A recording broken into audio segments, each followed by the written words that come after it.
Would like to briefly take a moment and say thank you to everyone who has continued to join us over at the Florida Maquis Patreon channel. The Holy Bible teaches us, rejoice always, pray without ceasing, give thanks in all circumstances, for this is the will of God in Christ Jesus for you.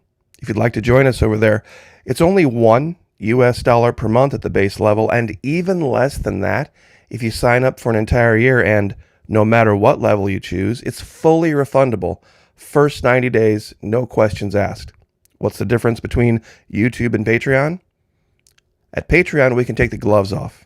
There are no censors. We have, of course, the Patreon firewall, and then we also have Vimeo that we're partnering with, and that gives us one extra layer of protection where we can speak our minds and we can take advantage of rights that we used to enjoy in this country freely. Would love to have you over there. There are hundreds of exclusive videos, never before seen here on YouTube. Please, if you have the ability, would love to have you over there. You won't regret it. God bless all of you, and thank you so much. Historically, in the ancient mythologies of every single culture around the globe, whether it's Africa, Asia, the Middle East, Europe, or the Americas, there have been stories of a land very far away, inhabited by strange creatures that exists in a state of eternal twilight, not completely dark, yet not completely light. There are very few places on the planet that could match that description better than Antarctica. Many people look at modern maps and wonder, how could they have traveled to such a place? Even if they had ships, crossing through those lower latitudes would have been almost impossible given the technology of the day. Well, if there had been a land bridge between the Antarctic Peninsula and South America, that would have not only given them opportunity to travel there by land, it would have given them opportunity to travel there by sea, because it would have changed the weather patterns. There's a great deal of land beneath Antarctica. This is a rendering of what Antarctica might have looked like before the weight of the ice sheet pushed down on it. One of the adaptations to living in eternal twilight or eternal darkness would be visual. Everybody has had the experience of walking into a very dark room, being completely blind, but then eventually, all of a sudden, you can start to see a little bit, and then a little more, and then eventually you can move around pretty well, because even a small amount of light will give your brain the ability to adapt. And I found some pictures using Google Earth Pro in Antarctica that I think might explain where the grays come from. Virtually every description we have of the grays is from an encounter at night, number one. And number two, they always describe these very large black eyes that would, of course, absorb every little bit of light. This would be an adaptation to living beneath an ice sheet, not for a day, not for a week, or even a year, but for hundreds, perhaps thousands of years. We've speculated what it would take to go down and settle these giant caverns that have been discovered beneath Antarctica. One thing you would need would be at least a little bit of light. All over Antarctica, there are these images of these strange artificially constructed openings. And out in front of them are these giant platforms of bright white ice and or snow. Part of me wonders is if this is their light source. That if they have reflective properties inside these caves that allow the light that shines on the surface to be reflected inside and downward. Because with those adaptations, they wouldn't need very much light, even to travel a half a mile, 3/4 of a mile. It would be all they would need. In this particular one, it looks like there's almost a Stargate right at the very edge of this platform here. And we see another one down here as well. But it brings up another point.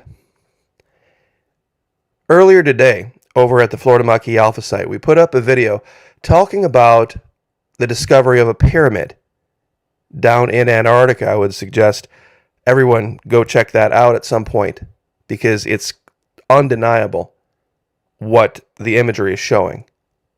There are multiple locations all over Antarctica where they see things that look exactly like the pyramids in Egypt, but what we perceive and what we've been taught the pyramids look like are very different than what they actually looked like. They were encased in white and capped with gold and electrum, meaning even at night, even in the darkest night, with just the tiniest little bit of illumination, these things would have glowed and would have been able to have been seen for miles. For example, at the top of the Great Pyramid, you could see 27 miles in any direction. That's how big the pyramids were. These would have lit up that desert and that plain by Cairo for dozens and dozens of miles. But some have also asked, well, why did they make them so big, and why do the tunnels go down underneath them, and what was that all about? Well, some have speculated that if there were a Stargate network around the globe, and there were a life form that was not adapted well to the sunshine, they would need some place to go or they would just perish. And there's been stories in South America of these grays having been found. We covered this about a year ago, out in the daytime, and they are sick and they are green and they don't live very long, exposed to direct sunlight. So traveling the Stargate network, they would need to get back into darkness very quickly, someplace very, very cool. So what better thing to construct than basically a mountain where no light would get in, almost no light would get in, other than through these very tiny shafts that they have found that have gone into these pyramids. We also know that the ancient Egyptians had the ability to create light bulbs, crude ones, to light things up down there. So this would make perfect sense. They just couldn't handle life on the surface with the sun. This is an image from the video that I referenced earlier. This is from the surface of Antarctica, right here. It's very clear. There is an electrum or gold-topped pyramid that looks exactly like the ones they have described in Egypt, going back as far as 2560 BC. If there were a race, a very advanced one, transiting and traveling the globe, but had a certain weakness, that would explain why we would find pyramids all over on every continent, on North America, South America, the Middle East. China has them. Everywhere you would find these. And it would make sense why.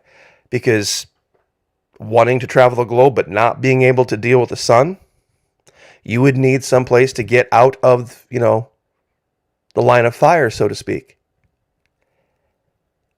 And they wouldn't be hard to see even if you were traveling in a craft. Like those bright white tic-tac craft. Those bright white craft might have been designed that way because white reflects all light, black absorbs it. So the reason their eyes are black is because they need to get as much light as they can to see, because they're not adapted to being in high light situations, or high illumination situations, maybe is a better way to say that. There's been speculation at one time that this may have been the source of all intelligent life, that as we see the progression of the pyramids, they may have started down here, more cruder pyramids in South America, and then Africa, and then Asia, and then North America.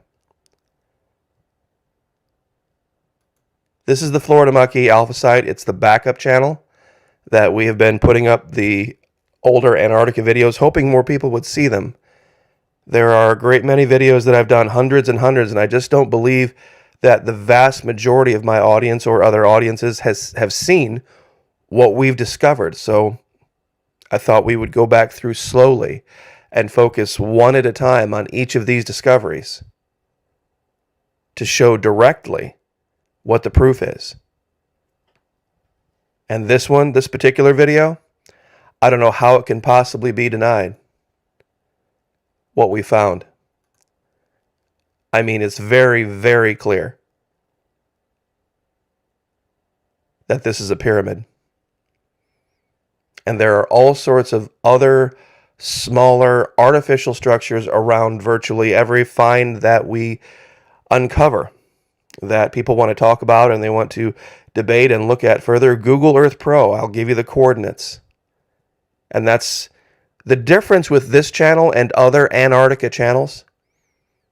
There are some other Antarctica channels that will give you generalized regions to look in. And there are some Antarctica channels that just do B-roll footage and really cool music and all this kind of stuff, but they don't actually show you anything you can go look at. Using Google Earth Pro, everybody can download that to a computer. It's free. And with the coordinates, you can go to these locations yourself and look at it for yourself and see if you see what we're seeing. It's one of the few places that actually you can confirm it for yourself. You don't have to trust me. You don't have to trust me. Google Earth Pro will show you every single location. As long as you have a computer, Google Earth, the web-based version that you use on your phone and on your browser, does not have historical imagery. And so some layers it doesn't show. A lot of times it won't show the really super high-res imagery.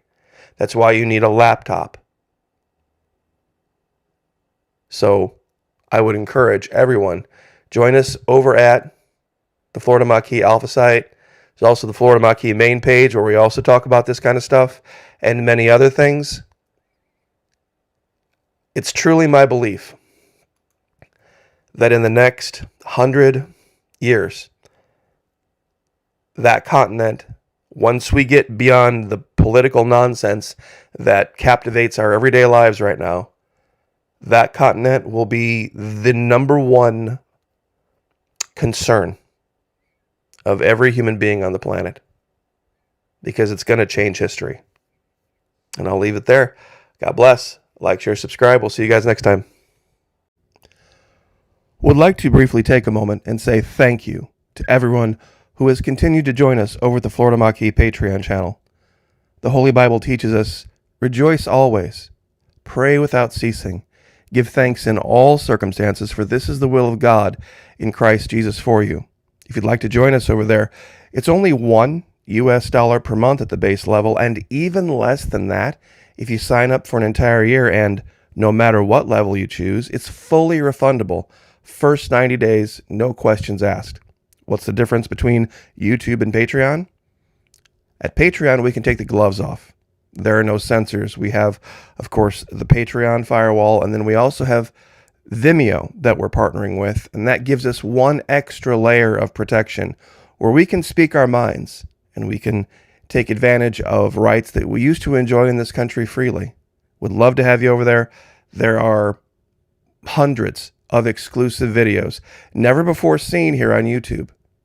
Please, if you have the ability, would love to have you over there. You won't regret it. God bless all of you, and thank you so much.